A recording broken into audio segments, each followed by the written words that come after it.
vulnerables a los terremotos.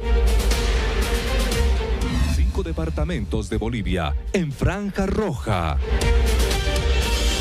Expertos hablan de nuevos sismos. ¿Estamos preparados? La posibilidad siempre va a ser latente en cualquier parte del mundo, pero tras el sismo que ocurrió la pasada semana en Chile, en Bolivia, las autoridades decidieron ya empezar a crear un plan de contingencia. Esta mañana hubo una reunión importante de las autoridades, entre ellas estuvo presente el alcalde de La Paz y también el viceministro de Defensa Civil. Hemos tenido la oportunidad de compartir conjuntamente el Observatorio de San Calixto los estudios que se vienen haciendo de seguimiento respecto a los movimientos sísmicos. La probabilidad de un suceso sísmico de mediana y gran escala es real en nuestro territorio. La primera decisión que se ha tomado es de compartir la información técnico-científica con el equipo del municipio, con la sociedad de ingenieros y a partir de ahí tomar algunas medidas estructurales. La segunda decisión es que tenemos que trabajar en planes de contingencia que nos permita evaluar nuestra capacidad de respuesta ante la probabilidad de la misma. Oiga, algún día va a haber sismo en la ciudad de La Paz y dicen los informes que esto va a continuar debido al cambio que está ocurriendo y los movimientos telúricos que hay en la ciudad. Los paseños tenemos que preparar. Ya la alcaldía a las nuevas construcciones no está dando permiso si no cumplen estas especificaciones. Está elaborando y con todas las instancias un procedimiento, un protocolo para hacer un simulacro de posible evento sísmico en algunos lugares de la ciudad de La Paz. No solo edificios, sino reparticiones públicas. Las autoridades en el país han dicho que un sismo de alta magnitud es muy probable en nuestro territorio. 5 departamentos por lo menos son vulnerables. Pero ¿estaremos preparados para aquello? ¿La Paz estará preparada para esto? Escuchemos.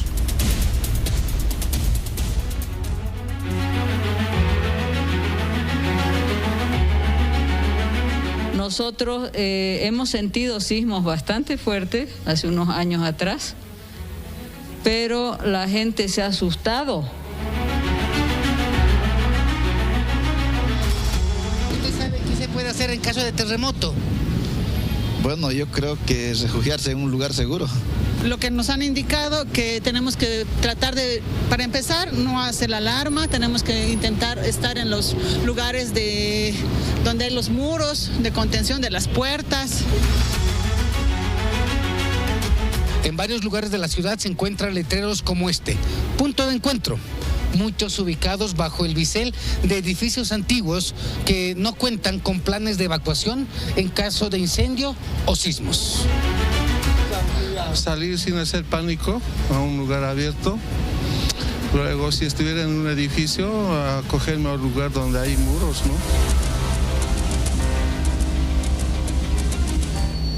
En medio de este bosque de edificios característico de la ciudad de La Paz, la gente admite no estar preparada y no tener la cultura de tener reacciones inmediatas en caso de emergencia cuando se presenten sismos o terremotos. ¿Cada edificio están preparados realmente para actuar en una contingencia de sismo, temblor, terremoto? Mire, la verdad, la gente que vive aquí no está preparada, no estamos preparados. Hemos tenido esa cultura sismológica, ¿no? De que como en Chile, en Perú o en otros países hay sismos muy seguidos y bastante fuertes. El edificio Alameda está construido, según los ingenieros de esa época que lo han hecho, con base antisísmica. Esta estructura que tengo acá, donde yo me encuentro acá abajo, se repite en varios lugares del edificio. Exactamente. Esto lo convierte como un lugar seguro para casos de terremoto y derrumbe. Exactamente. En varias ocasiones que ha habido un sismo bastante fuerte, el edificio se mece. O sea, como le diría, como una hamaca, ¿no? Ya. Personalmente, ¿usted qué haría si siente que la tierra se mueve? Yo creo que correr a lugares donde no haya construcción o tal vez resguardarnos bajo, no sé si es conveniente, bajo las gradas.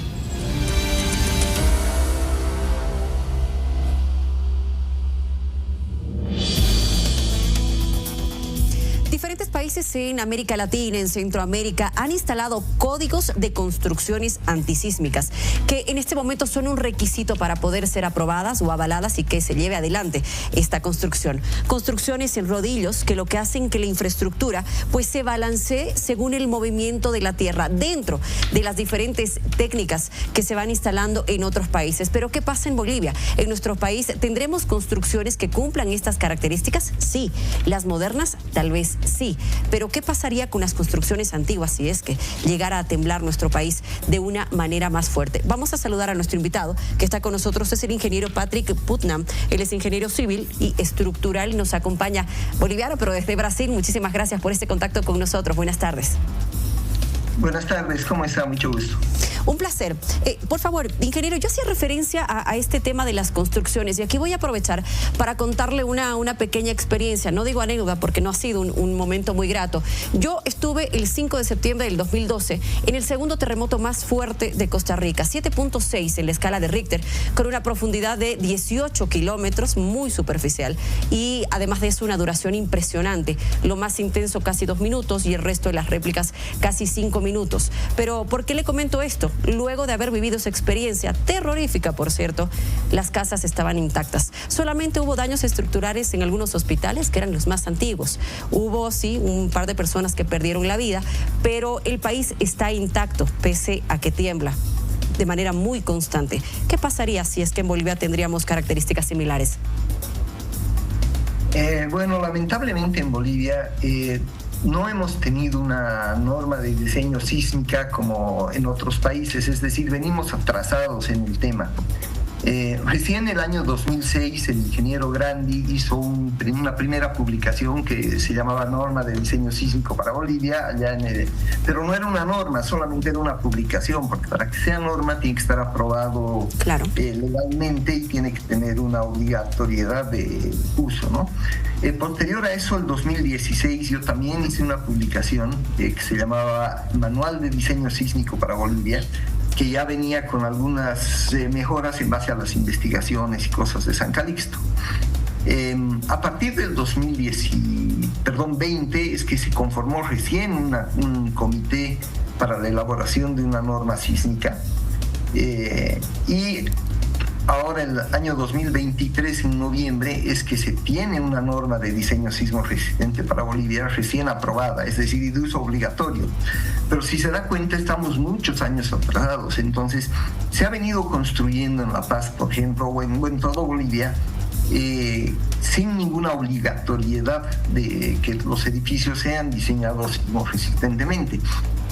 Por lo cual tenemos una gran mayoría de edificios que no están diseñados para sismo, ¿no es cierto? Entonces, si ocurriera un sismo de diseño, o lo que es peor, un sismo extraordinario, digamos, los resultados serían terribles, ¿no? Porque no han sido diseñados para eso. Entonces, bueno, pues el problema es grande ahorita. Ahora, estructuralmente, y este diseño nuevo, moderno, si vale el término, ¿incrementa el precio de una construcción cuando se habla de una edificación que sea antisísmica? Obviamente se incrementa porque hay un mayor consumo de acero y un poquito más de consumo en hormigón. Sin embargo, el incremento no es elevado. Estamos hablando que, por ejemplo, hoy por hoy, construir una estructura que no sea sismo resistente, estoy hablando solo de la estructura, está en el orden de los $90 a $100 por metro cuadrado. Cuando nosotros ya hacemos un diseño sísmico, ese costo se sube a aproximadamente $120, $130 por metro cuadrado. Y tomando en cuenta que la construcción ya de un edificio no solo es la estructura es más o menos 1/3 del costo. Estamos hablando que cuando usted construye, la estructura le está costando, o bueno, todo el edificio le está costando en el orden de los $400 a $500 por metro cuadrado. Entonces, el incremento que estamos teniendo en el costo va a ser del orden de unos $30, tal vez en el 500. Entonces, no llega a ser ni siquiera un 10% más caro, se da cuenta, y sí nos da una seguridad pues muchísimo más alta. Ingeniero, ¿y en qué consiste esta técnica de construcción? Si me lo puede explicar en facilito para que nuestra población entienda. ¿Qué se le pone por demás al edificio? ¿Qué se hace con el edificio en las bases, qué sé yo, para que sea antisísmico? En realidad el tema es así, los edificios que se han estado construyendo, y muchos por comodidad, no tienen vigas, por ejemplo, no son edificios de losa plana, y tampoco tienen ábacos, son hechos con vigas planas que van directamente apoyadas a las columnas. Entonces, esos edificios no tienen la capacidad de ir disipando la energía del sismo en las uniones de columnas con vigas. Y al no tener vigas, bueno, al tener vigas planas, son muy frágiles, ¿no? Entonces el edificio tiende a fallar y a desplomarse, o a tener fallas tan grandes que después pues hay que demolerlo cuando ya pasa el sismo, ¿no? En el caso de que llegue a resistir.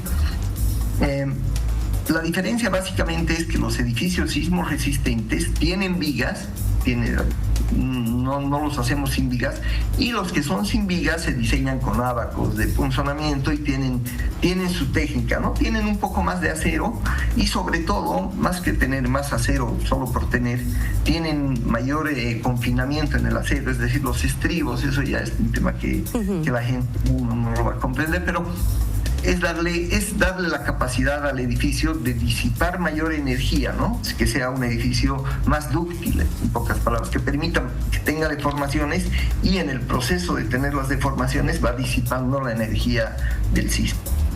Ingeniero Putman, muchísimas gracias por habernos acompañado y darnos estos detalles. No, ¿por qué? Le gustó. Muchísimas gracias.